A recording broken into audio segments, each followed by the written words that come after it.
Greetings and welcome to the Missions Podcast, the show that explores your hard questions on missions theology and practice to help goers think and thinkers go. I'm Alex Kochman, Director of Communications and Media with ABWE, joined again, as always, this occasion by Scott Dunford, pastor of Western Hills Church in San Mateo, California, here with a guest who we would both call friend and who is also very close with another recurring guest on the show who will introduce our special guest here in just a few moments, but excited to dive today into some areas of practical wisdom, Scott. There's so much here to talk about preparedness for the field, about family and household and children, and all of that and the intersection of that with missions. And so before we dive into that, though, we want to just address our listeners real quick, especially if you listened to last week's episode, our discussion of the current situation happening in Israel and throughout the Gaza region as well. And for those of you who heard that conversation, you're burdened to learn more. You've been praying regularly for Christians and non-believers that are caught up in that war and that tragedy that's happening in the Middle East. Or maybe this is your first episode of the Missions Podcast that you've listened to, but you've been watching the news. We did want to share with you an important opportunity. ABWE is working with partners and local churches on the ground, not only to work on ways of providing compassion and mercy ministry and relief to those that are in need, and so many are displaced, but also sharing the gospel of the Lord Jesus Christ. That is what's needed in this whole situation for people to know Jesus, the true Messiah in this situation. If you want to partner with that Middle East Compassion Fund and make an impact, both in terms of relief and evangelism, you can do that on our website. We'll put a link in the show notes here. And so whether you're watching on YouTube or if you're listening in your favorite podcast app, once you're done subscribing, smashing the bell to make sure that you get notifications, or following if you're on Apple Podcasts, once you're done doing all of those things, follow the link that's in the notes to get to the Middle East Compassion Fund.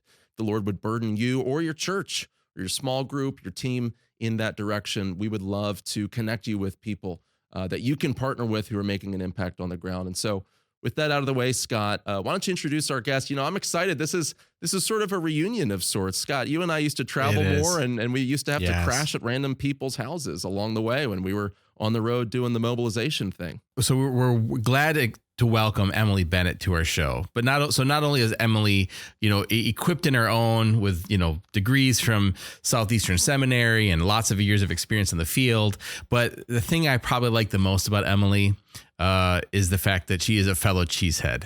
And so, Emily, I don't know if you knew that I'm from Wisconsin, but I know you're from Wisconsin.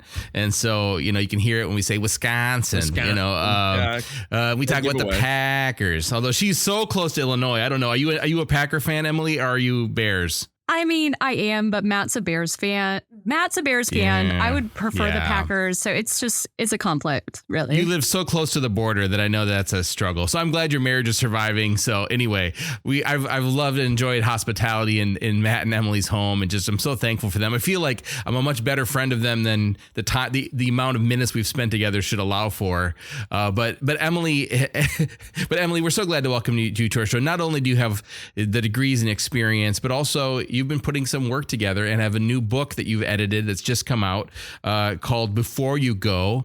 And we want to talk a little bit about some of those concepts. But in addition to all that, you're a wife, you're a mother of 3 amazing children, and working with students both on the campus, but also people in America learning English. And so maybe at the end you can talk a little bit more about that. But Emily, welcome to our show. We're glad to have you on here. Oh, thank you, Alex and Scott. So the thing I love about your book, obviously you've got 10 women all chiming in on the important topics related to getting ready to go to the field and life on the field.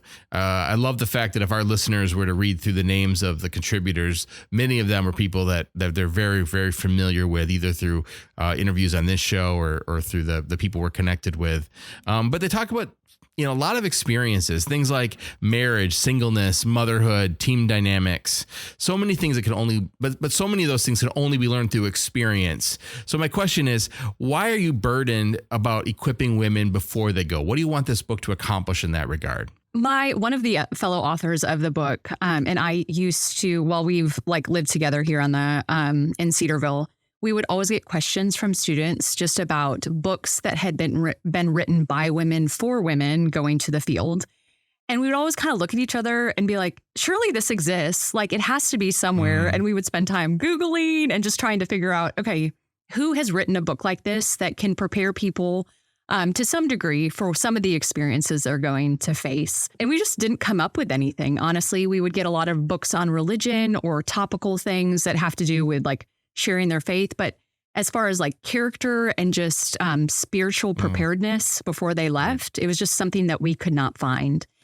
And so honestly, truth be told, one day I was like, I'll just pitch this idea and see, like, not really expecting anyone would ever say yes. And then I was just so pleased to find out, like, Lifeway in particular was super invested in wanting to prepare women for what they're going to face when they hit the field. And so really, it just was kind of born out of conversations that I would have.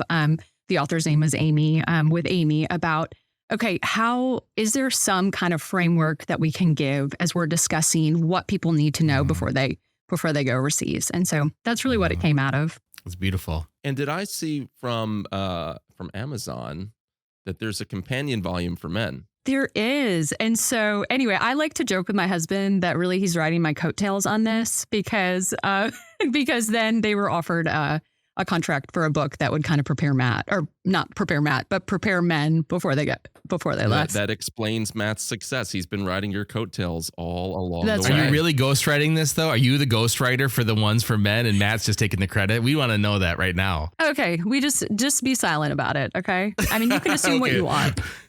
We'll tell nobody. No one share that with anybody. Just go out and buy both books. You heard it thank here. you. Thank you. This conversation didn't happen, and it's not being recorded either. Not at all. So let's abruptly shift gears. Emily, you guys served in North Africa, and I'm curious. You've obviously done a lot of difficult things in ministry, in really challenging places. And of course, you're serving the Lord here in the States now, but with a lot of that overseas experience in the rearview mirror, what would you tell the pre-field missionary version of Matt and Emily if you could go back in time? Yeah, I would tell us a lot. But I think there's a handful of things that I think we kind of stumbled into doing that I'm so thankful for. They were not well thought through, but just sort of, I feel like the Lord put them in front of us. And I think one of them is we both of us, not just Matt, but both of us invested a lot of time into theological education.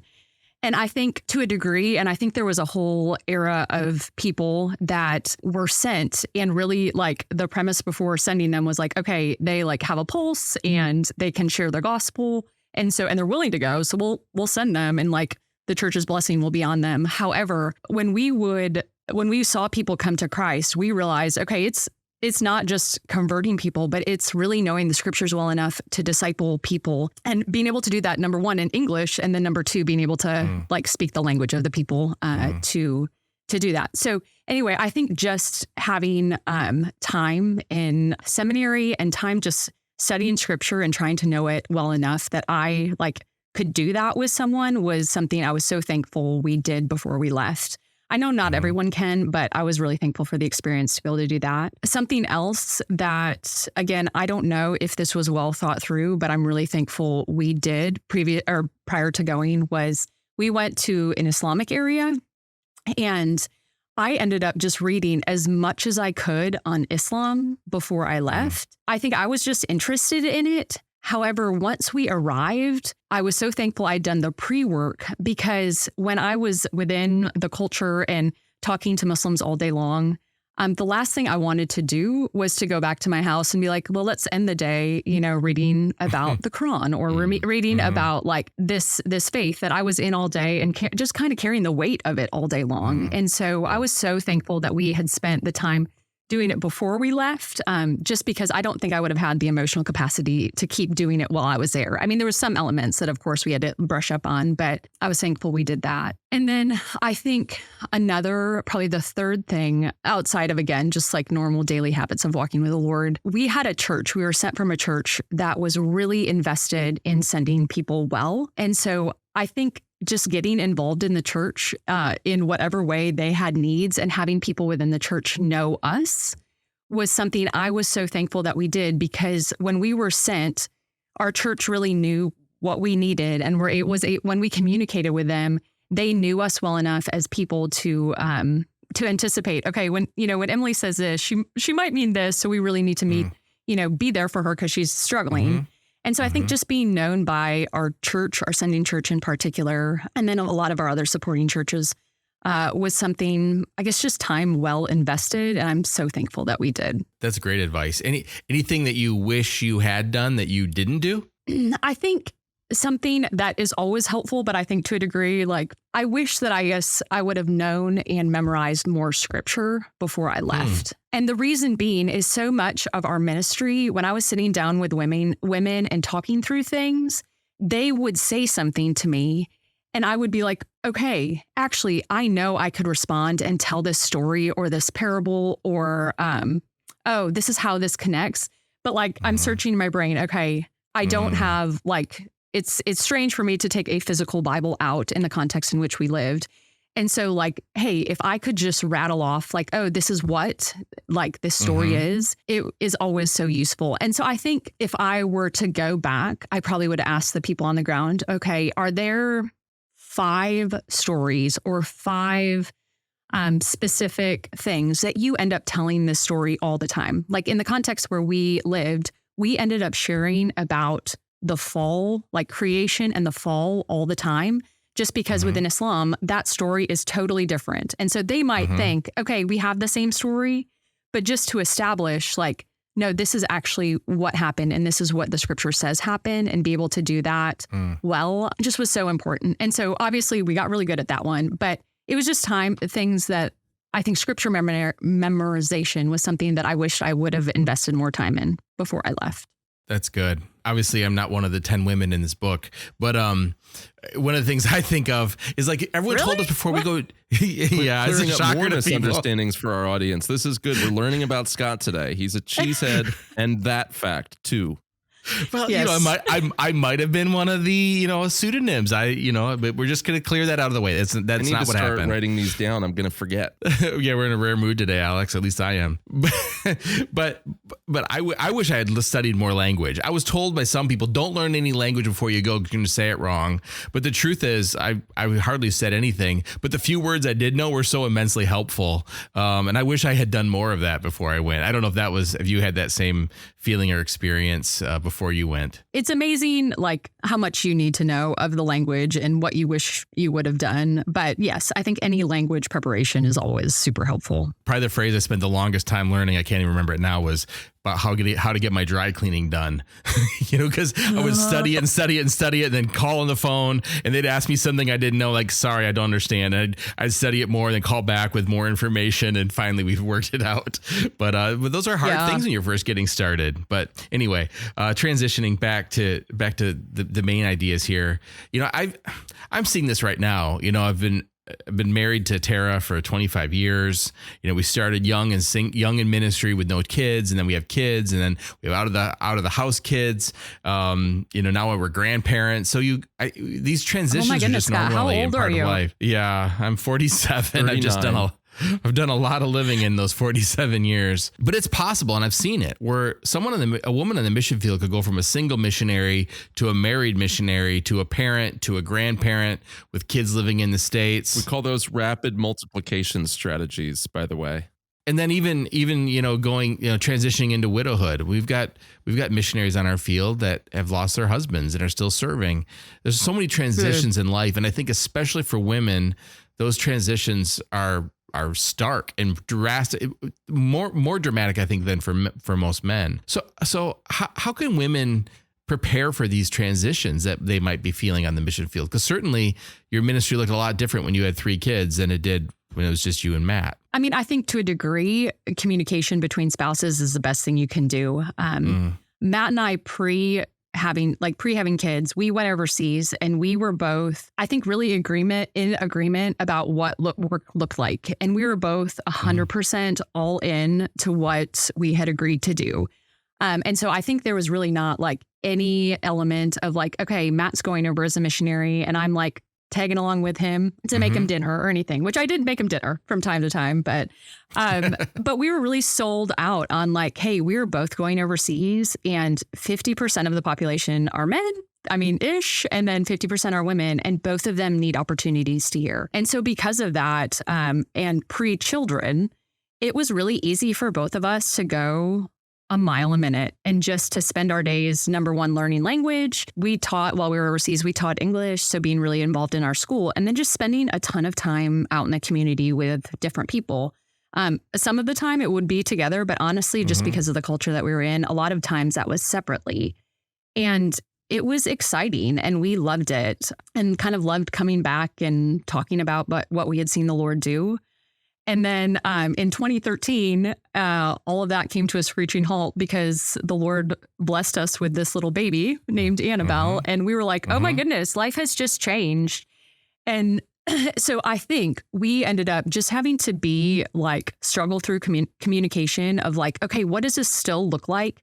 Both of us being sold out on what we're doing, but also knowing like you throw a kid in the mix and it's a huge gift, but schedules and life change. So yeah, what that looked like practically was just Matt and I sitting down at the beginning of every week and being like, okay, what does it look like to establish rhythms for our baby? And then also, what does it look like to still both be involved? Even if for different time periods in our time overseas, it did look like a bit more limited for me. But in some ways, honestly, those limitations, and I don't really want to use the word limitation because the time was such a gift. It allowed for me to just spend more time praying and then asking God, like, okay, who should I invest this limited time in, and watching him work in that. And so I think to some degree it was almost good because I am naturally a very self-reliant human.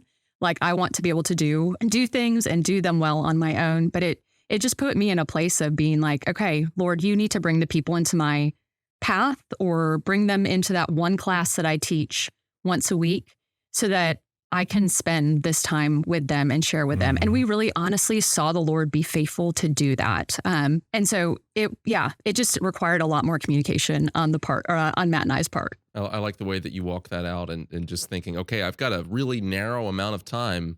What am I going to do with that? It might be a small fraction of what I had before, but how can the Lord use that? And as you're praying through those things, the thing that you write about towards the end of the book is that element of spiritual preparedness as well. So what are some of these other habits or rhythms or practices that you added to your life, or maybe you wish you'd added to your life, that you would say are going to help a missionary be prepared over the long haul? Because that's the thing, right? Is that we're not long-term thinkers. We're not thinking about where's my ministry going to be 20 or 30 years from now. We're thinking about, okay, we've got a baby coming here in a few months, or we've got a kid that's getting ready to turn this age. We're not thinking about the long impact of what we're doing. So what would you say would be some of those foundational things that a person would have in place in order to see that kind of long-term impact? Yeah, I mean, I think they're relatively simple.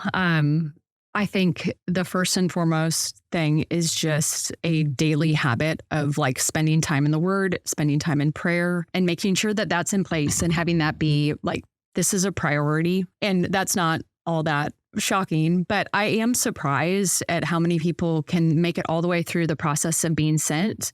And then at the end, like we come to find out, okay, what does it look like to commune with the Lord daily? Because you're not going to survive if you're not doing that. Like you need to have a relationship with the Lord that's ongoing. What does your prayer life look like? Because really I noticed this. I just was always very aware when I was there of I cannot do this on my own, and I need to look to the Lord to be my strength. And so I think number one, just what does it look like to commune with the Lord being the first thing.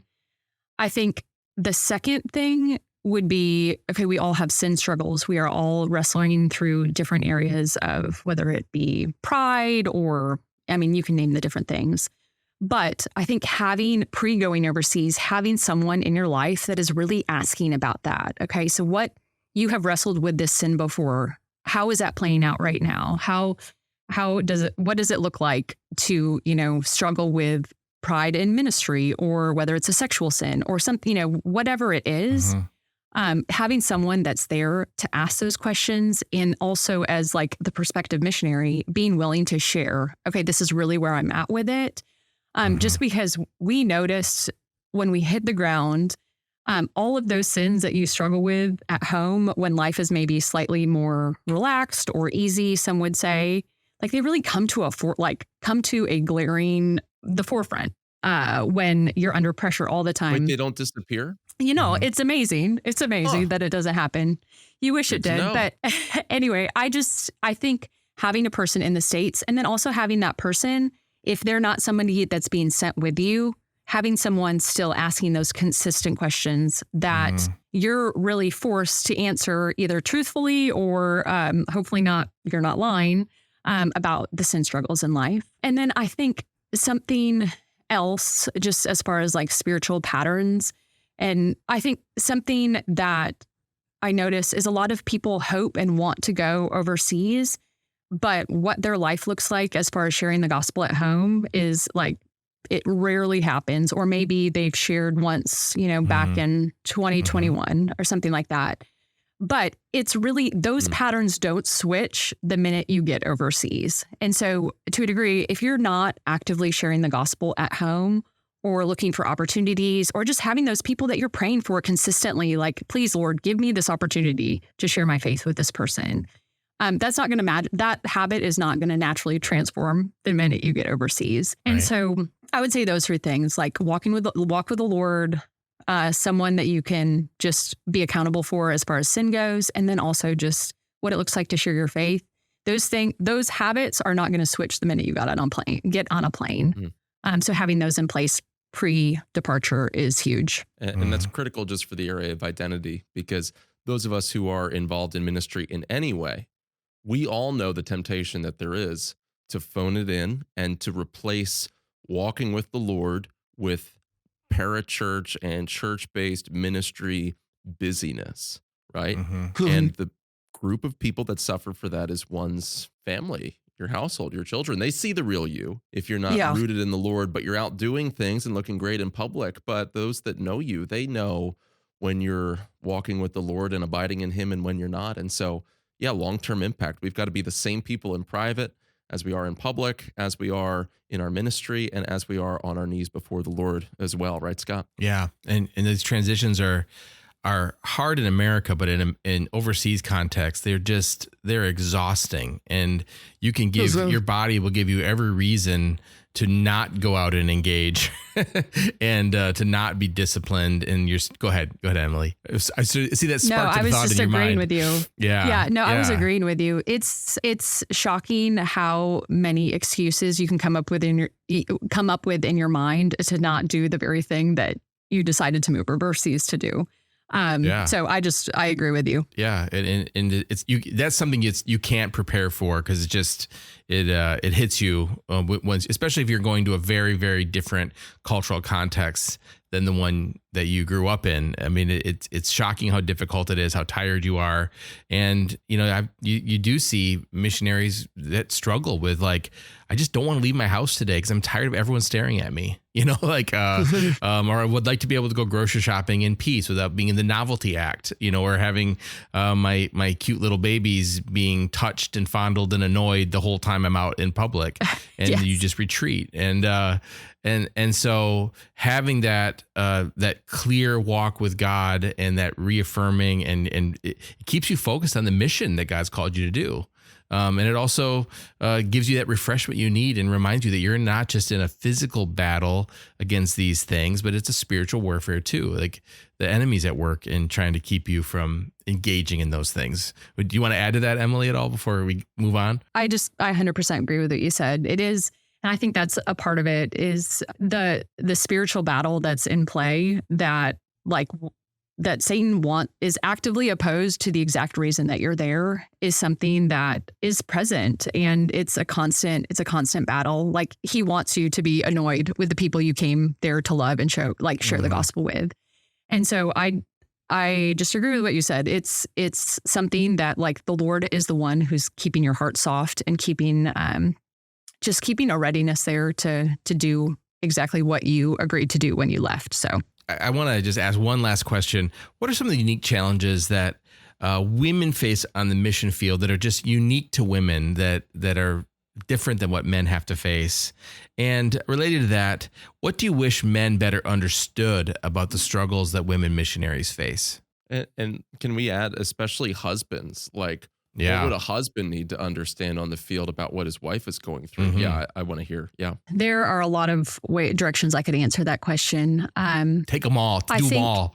Yeah, take them all. Okay, Hot here we go. takes only. I think for the men who would be listening to this, who you're thinking about taking your family overseas, I think one thing that I would encourage you to encourage your wives in would be the fact that she has a very important role on a team. And your desire, or I hope your desire, is to see her engage in ministry in the context that the Lord is placing you. Something that I'm so thankful that Matt did was I knew he valued my role, and he valued me being in the community. He valued the fact that I was reaching a segment of the population that he could not reach.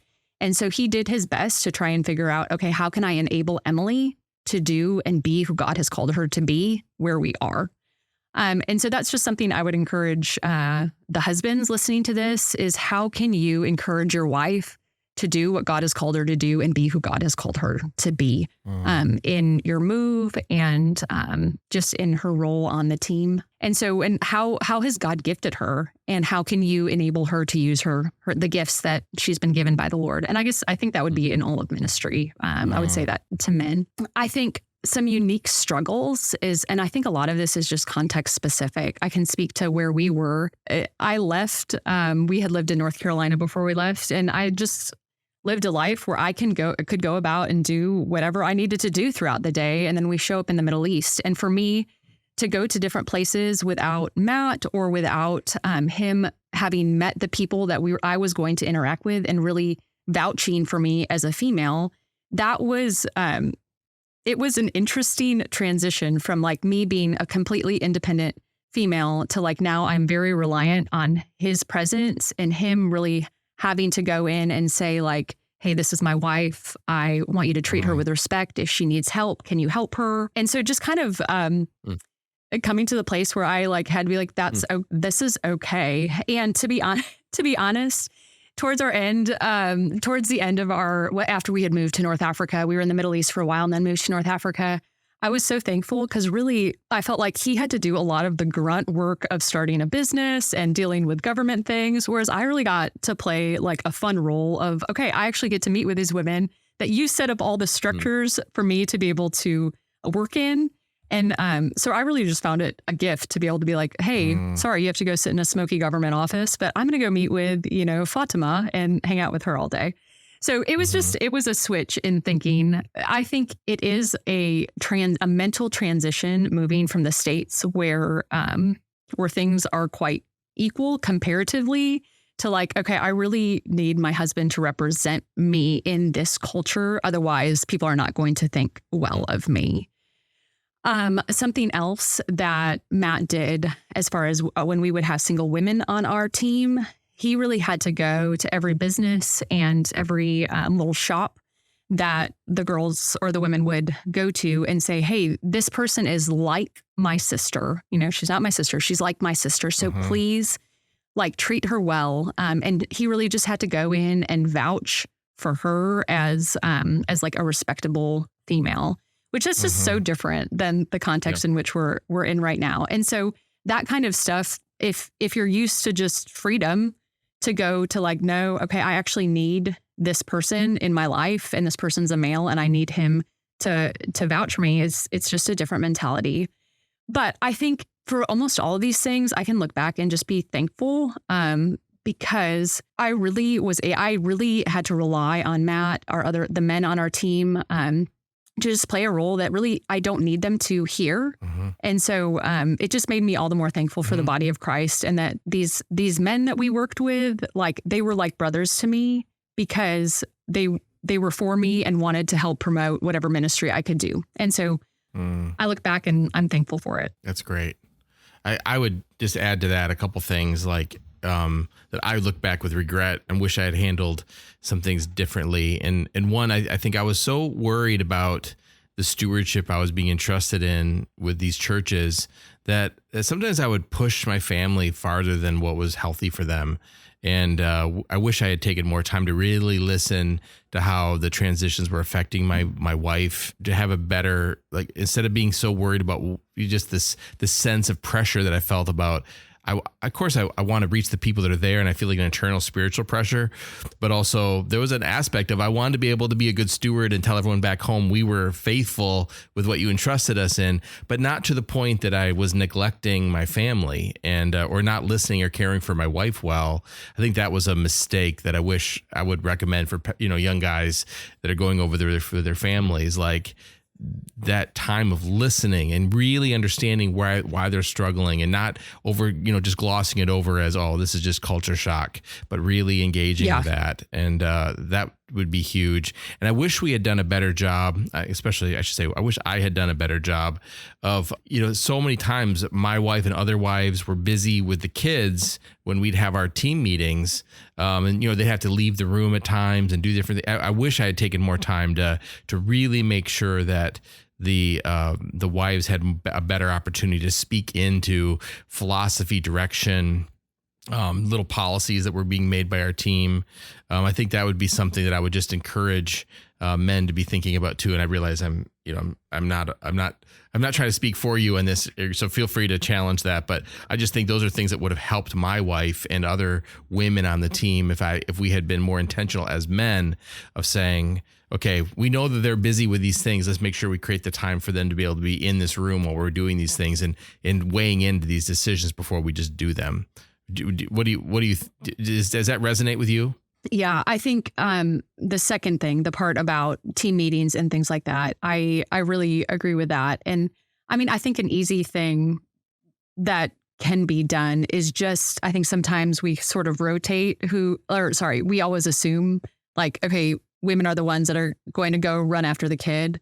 But I think just having most of the time you're in a situation where everybody's packed into this apartment. So there's a lot of accountability because everyone's there. But like, okay, this time this lady is on the kids, or this guy is on the kids, and just kind of being able to tag team it across gender is an ideal situation. Going to the thing that you said before about just listening and hearing well and not putting too much pressure where pressure should not be put. I think that is a very good word because I really saw, even in Matt and I, these two extremes where at times we would really focus so much on our work, our ministry, and that was sort of like our idol, and our family suffered. And then there was other periods of time where it was like, okay, we are all in this area of family, and we saw ministry suffer. And so it's just a tricky balance to walk that line of like, hey, we are all doing this together. This is not a 9-to-5 job where there's these clear-cut lines.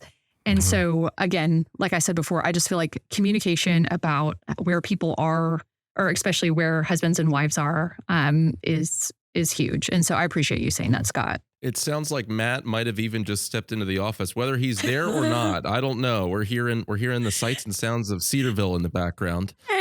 Well, he just jumped out real fast. Well, perfect. Because recognizing that this is being recorded for posterity, what's the most appropriate thing that you can share that would also embarrass him or make us laugh regarding Matt? Oh, well, he did just walk in and have like a really funny face and then jump out as fast as he can. So if you just want to envision that in your mind, I mean, that's pretty funny. But he's just such a great human. It's hard to make fun of him. Such a supportive wife. She passed the test, and we'll have to book a second interview later for, tales from the mission field.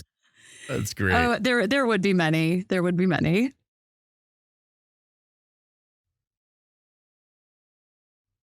Never. It really, it's really all your godliness just comes out in those situations, right? Yes. As it does. Emily, we're so glad to have had you on the show today. We're so grateful for your ministry and putting this book together.